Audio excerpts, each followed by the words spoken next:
بسم اللہ الرحمن الرحیم۔ السلام علیکم ورحمۃ اللہ۔ آج میں آپ کو سرد جنگ کا ایک انٹرسٹنگ اور دلچسپ واقعہ سنانے والا ہوں، اور وہ واقعہ ہے U2 انسیڈنٹ کے نام سے۔ یہ U2 اس جہاز کا نام ہے جو امریکہ فارمر USSR کے اوپر اسپائنیج کے حوالے سے یا جاسوسی کے حوالے سے اس کو استعمال کرتا تھا، اور وہاں سے مختلف حقائق اور وہاں کے گراؤنڈ پہ جو چیکس تھے وہ چیک اور سرویلنس ان پہ آتے تھے، اس کے لیے استعمال کیا جاتا تھا۔ ہوا یوں کہ U2 جو جہاز ہے یہ پاکستان کے اندر جو پشاور کے نزدیک ایک علاقہ ہے بڈبیر جس کا نام ہے، وہاں پہ ایک ایئر بیس ہے۔ وہاں سے یہ U2 جو پلین ہے وہاں سے اڑا تھا،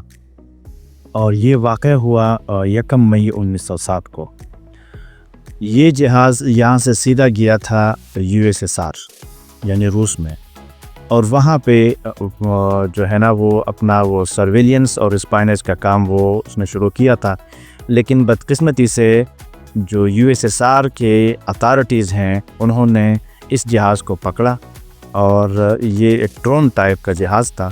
انہوں نے میزائل کے ذریعے اس کو ہٹ کیا اور اس کو وہاں سے اتارا، اور اس میں جو پائلٹ تھا فرانسس گیری پاورز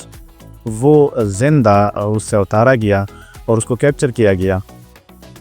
جب یہ واقعہ پیش آیا تو امریکن جو اتھارٹیز ہیں وہ اس کو کور کر رہے تھے، تو فوراً انہوں نے اس واقعے کو چھپانے کے لیے ایک میڈیا بیان دیا کہ ناسا کی طرف سے ایک جہاز اڑایا گیا تھا سویلین ویدر ریسرچ کے حوالے سے، اور وہ جہاز جو ہے وہ اچانک کہیں غائب ہو گیا ہے۔ تو اس کو چھپانے کی کوشش کی گئی، لیکن جب USSR کی اتھارٹیز نے اس پائلٹ کو پکڑا اور ان سے پھر یہ معلومات لیے اور ان کو مجبور کیا کہ آپ حقائق بیان کریں، تو اس کو پریس کے سامنے اور میڈیا کے سامنے لایا گیا۔ جب انہوں نے اس بات کو مان لیا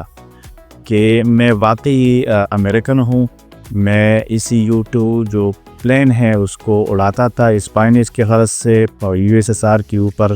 سرویلنس رکھنے کی غرض سے، اور یہ بھی انہوں نے کنفیس کیا کہ میں نے جہاز جو ہے وہ پاکستان کے بڈبیر ایئر بیس جو ہے وہاں سے یہ جہاز میں نے اڑایا ہے اور یہاں پہ آیا ہوں۔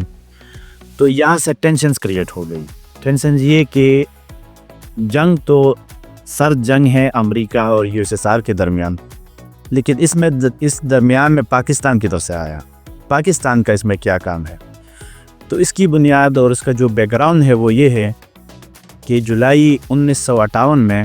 امریکن پریزیڈنٹ جو ہے آئزن ہاور اس ٹائم کا، انہوں نے پاکستان سے ریکویسٹ کی تھی پاکستان کے پرائم منسٹر فیروز خان نون صاحب سے کہ آپ ہمیں ایک ایسی جگہ پرووائڈ کریں جہاں سے ہم اپنے جو ایئرپلینز ہیں اور جو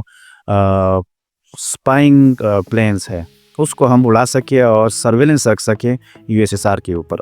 تو ہم نے چونکہ اس وقت امریکہ کے ساتھ معاہدے کیے تھے سیٹو اور سینٹو، اس کے تحت ہم مجبور تھے کہ ہم کمیونزم کو روکنے کے لیے ان کے ساتھ ہیلپ آؤٹ کریں،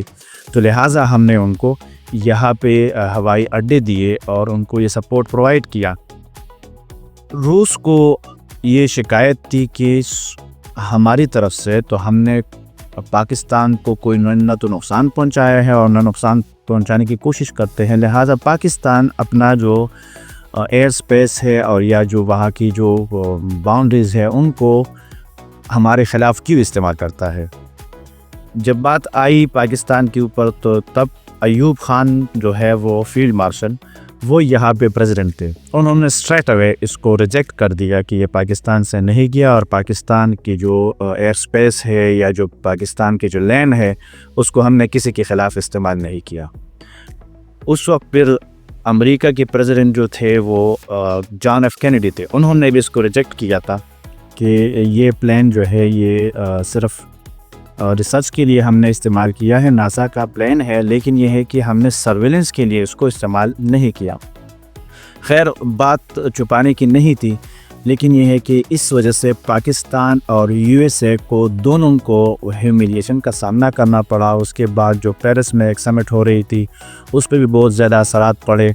اور پاکستان کو نقصان یہ ہوا کہ ہم نے اپنے لیے ایک دوسرا دشمن جو ہے وہ بھی ڈھونڈ لیا، اور روس کے ساتھ ہمارے جو تعلقات ہیں وہ بگڑنے لگے، اور وہاں کے جو پریمیئر ہے کروشیف، اس نے ڈائریکٹلی تھریٹ کیا پاکستان کو کہ اگر نیکسٹ ٹائم پاکستان کی سرزمین کو ہمارے خلاف اگر یوز کیا گیا تو ہم ڈائریکٹلی ریٹیلیٹ کریں گے اور ڈائریکٹ اٹیک کریں گے پاکستان کے اوپر۔ تو یہ بہت بڑا ہمارے لیے ایک ڈپلومیٹک پنچ تھا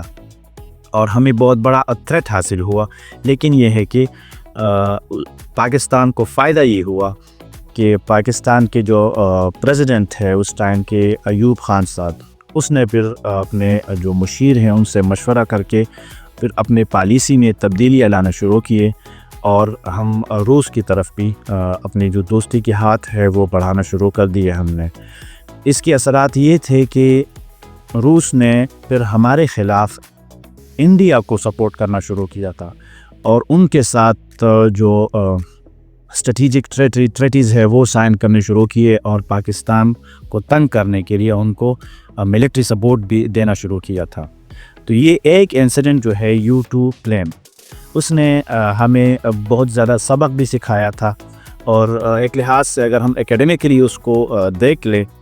تو ریئلسٹ پیراڈائم میں یہ ہماری مجبوری تھی۔ پاکستان چونکہ ایک نیا ملک تھا اور پاکستان کو بہت سارے مسائل کا سامنا تھا، ہم پریزنرز آف جیوگرافی تھے، جیوگرافیکل کمپلجنس تھے ہمارے اوپر، ہمارے ساتھ جو ایسٹرن بارڈر پہ انڈیا موجود ہے اس سے ہمیں بہت سارے تھریٹس تھے، تو اسی لیے ہم نے امریکہ کا ساتھ دیا تھا، سیٹو اور سینٹو کو معاہدے کیے تھے، بہت سارے اس کے سائیڈ افیکٹس بھی تھے ہمارے لیے، لیکن یہ ہماری مجبوری تھی۔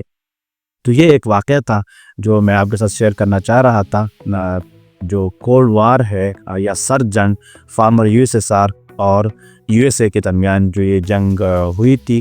اور اس میں پاکستان کے کردار کے حوالے سے پاکستان کا یہ جو واقعہ تھا کتنا ہمارے لیے یہ اثرات اس کی کتنے تھے، اور ہم نے اس سے کتنا سبق سیکھا تھا۔ Thank you very much.